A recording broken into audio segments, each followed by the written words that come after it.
Hello guys, welcome back to my channel edutainment and मैं हूं स्मिता सिंह, आपकी educator for code 55 human resource management and labour law and welfare. And हम तैयारी कर रहे हैं UGC NET NTA UGC NET JRF 2022 के लिए। एंड पीवाईक्यू सॉल्व करने जा रहे हैं हम 2017 में पूछे गए क्वेश्चंस को करने जा रहे हैं। एंड हम क्वेश्चन के बेसिस पे थ्योरीज भी करेंगे। थ्योरीज इन द सेंस कि जो भी उसमें एक्सप्लेनेशन हो पाएगा मैं आपको जरूर करूंगी, क्योंकि आप अगर कॉन्सेप्चुअल लर्निंग करते हैं तभी आपके माइंड में जो चीजें आप पढ़ते हैं वो आपको लॉन्ग टर्म के लिए रिटेन रहती हैं आपके माइंड में, राइट। अगर आप सिर्फ रट्टा मार के पढ़ते हैं या फिर सिर्फ रट्टा मार के जा रहे हैं एग्जाम हॉल में, तो आप कभी भी जेआरएफ नेट जैसी चीजें क्लियर नहीं कर सकते हैं।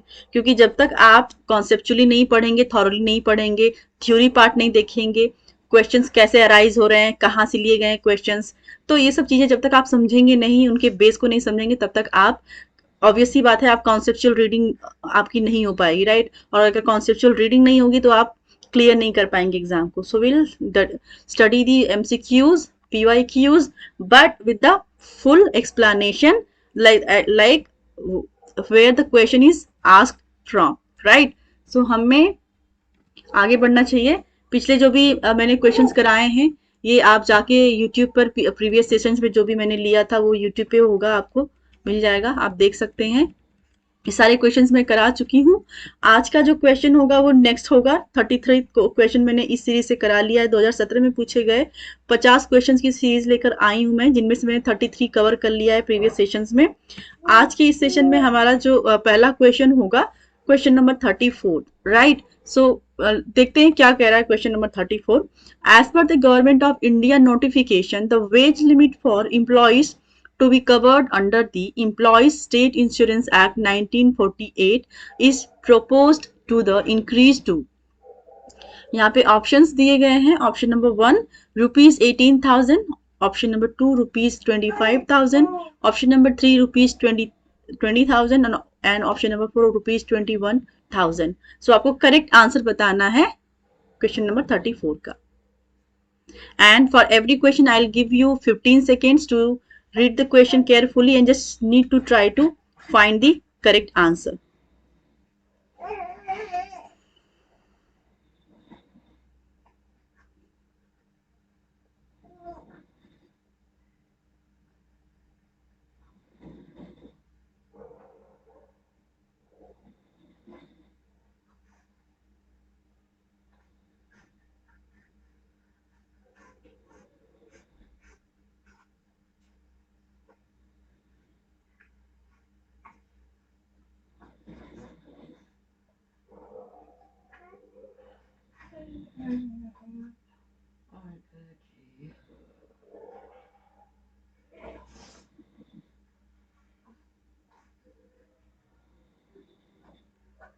सो यहाँ पे करेक्ट आंसर हो जाएगा इस क्वेश्चन का आपको option number 4 ₹21,000 would be the correct answer for this question, right। so as per the current government of India rule, जो वेज लिमिट है अब वो बढ़ा दी गई है। पहले 18 थी, अब वो बढ़ा करके 21,000 कर दी गई है। तो sir here the correct answer for this question is option number 4 ₹21,000, right।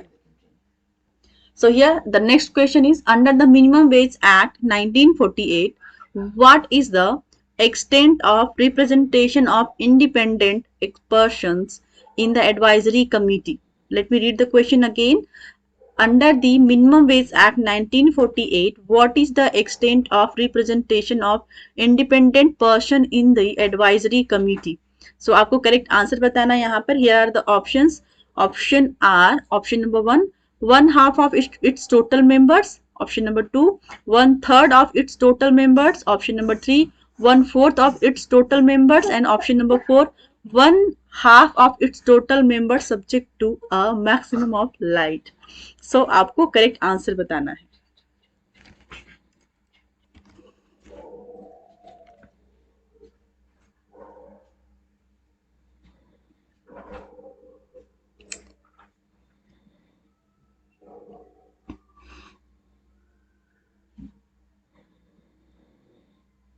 So here the correct answer for this question is option number 2, 1/3 of its total member।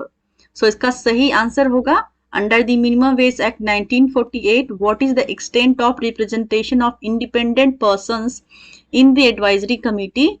The सही आंसर इसका क्या है? That is 1/3 of its total members. Option number 2 would be the right answer for question number 35. All right, let's move to next question. If any dispute arises regarding the payment of subsistence allowance to a workman under the provisions of the Industrial Employment Standing Orders Act 1946, then the dispute may be referred to. So आपको, let me read the question again. If any dispute arises regarding the payment of subsistence allowance to a workman under the provisions of the Industrial Employment Standing Orders Act 1946, then the dispute may be referred to. आपके सामने options हैं. Option number 1, certifying officer appointed under the industrial employment standing orders act 1946. Option number 2, inquiry officer appointed to inquire the allegations framed against the workman. Option number 3, chief executive of the industrial establishment in which the workman is employed. And option number 4, labor court constituted under the industrial dispute act 1947. सो आपके सामने options हैं, आपको सही answer find करना है.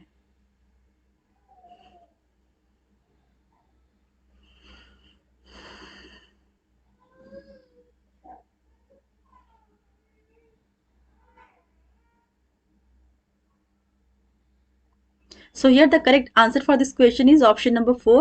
Labor Code constituted under the Industrial Dispute Act 1947. So question number 36 का right answer होगा option number 4. Labor Code constituted under the Industrial Dispute Act 1947. Right? Let's move to next question. What is the minimum period an employee should have worked in an accounting year in an establishment to become eligible for bonus under the Payment of Bonus Act 1965? So यहाँ पे question क्या पूछ रहा है कि क्या सबसे minimum criteria होता है जब इम्प्लॉय किसी भी ऑर्गेनाइजेशन में काम करता है और वो एलिजिबल होता है बोनस के लिए अंडर द बोनस एक्ट 1965. सो कितने दिन कम से कम हुए, एक साल में कितने दिनों को उसको काम करना चाहिए कम से कम, राइट? सो यहाँ पे ऑप्शंस है. Option number 1 45 days, option number 2 30 days, option number 3 60 days, option number 4 90 days. So आपके सामने रहे options. I am giving you 15 second for this question. Please go ahead.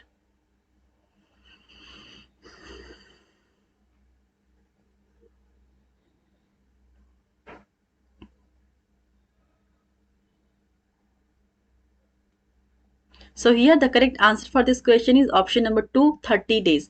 So सबसे जो कम का क्राइटेरिया है, मिनिमम क्राइटेरिया क्या होना चाहिए, दैट इज 30 डेज एटलीस्ट आपको काम करना चाहिए प्रोसीडिंग 12 मंथ्स. 12 महीने में, एक साल में आपको कम से कम 30 डेज काम करना होगा किसी भी ऑर्गेनाइजेशन में to avail the facility of bonus, right, in an any organisation, right? So let's see another question. The question number 38, which of the following statements relating to the Constitution of India, Constitution of Advisory Committee under the Equal Remuneration Act 1976 is true? Let me read the question again. Which of the following statements relating to the Constitution of the Advisory Committee under the Equal Remuneration Act 1976 is true? आपके सामने options हैं. Option number 1, it shall consist of not less than 12% of 1/3 shall be women. Option number 2, it shall consist of 8% of which 1/2 shall be women. Option number 3, it shall consist of not less than 10% nominated by the appropriate government.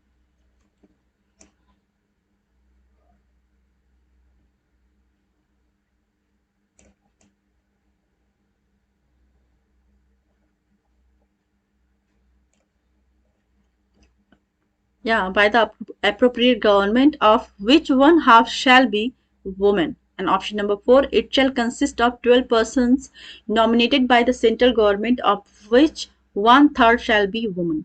So इनमें से कौन सा सही answer है आपको find करना है.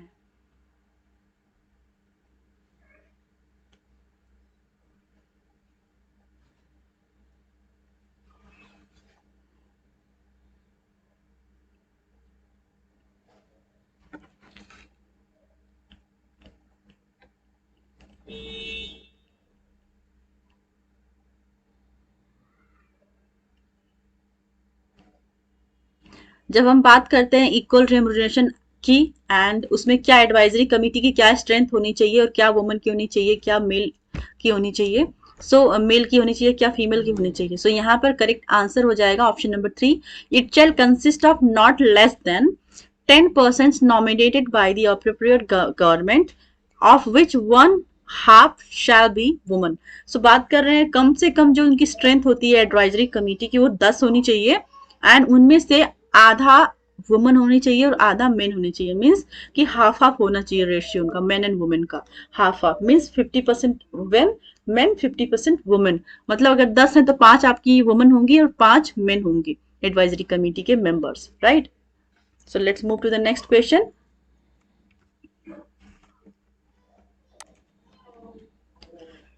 Match the propounders mentioned in list 1 with theories with the list 2। आपको list 1 को list 2 से मैच करना है। सो आपके सामने ऑप्शंस हैं, option number A JS Mill, option number 2 Walker, option number 3 JB Clarke and option number D Ricardo. इनके सामने थ्योरीज दी गई हैं, किस ऑथर ने कौन सी थ्योरी दी थी आपको मैच करना है। I am giving you 15 second, please go ahead.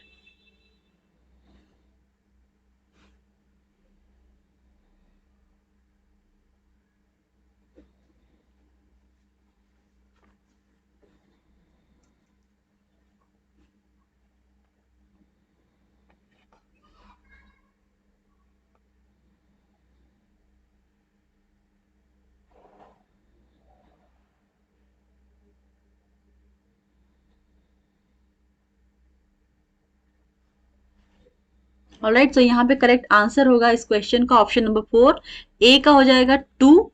JS मिल ने क्या थ्योरी दी थी, जेएस मिल ने थ्योरी दी थी wage fund theory, right. So J the wage fund theory is given by JS Mill, Walker has given residual clement theory, JB Clark has given marginal productivity theory and Ricardo has given the substance theory। so आपको correctly match करना था, so match is here, option number 4 would be the right answer for this question। JS मिल होंगे veg fund theory के प्रोपागेटर, प्रोपागेटर जो है veg fund theory के प्रोपागेटर हैं JS मिल। आपके वॉकर हैं residual clement theory, JB Clark ने दिया है marginal productivity theory and Ricardo has given subsistence theory. So let's move to the next question. Under which of the following legislation the provision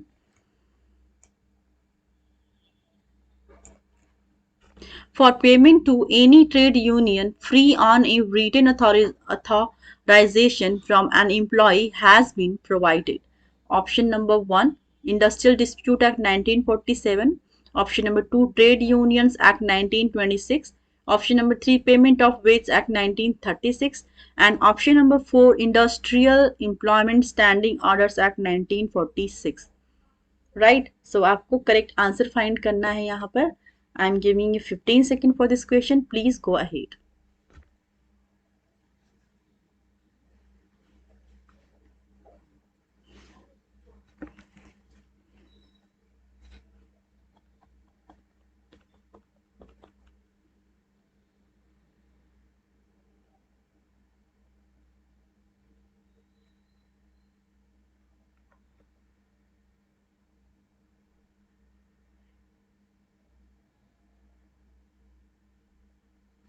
So here the correct answer for this question is option number 3, Payment of Wages Act 1936.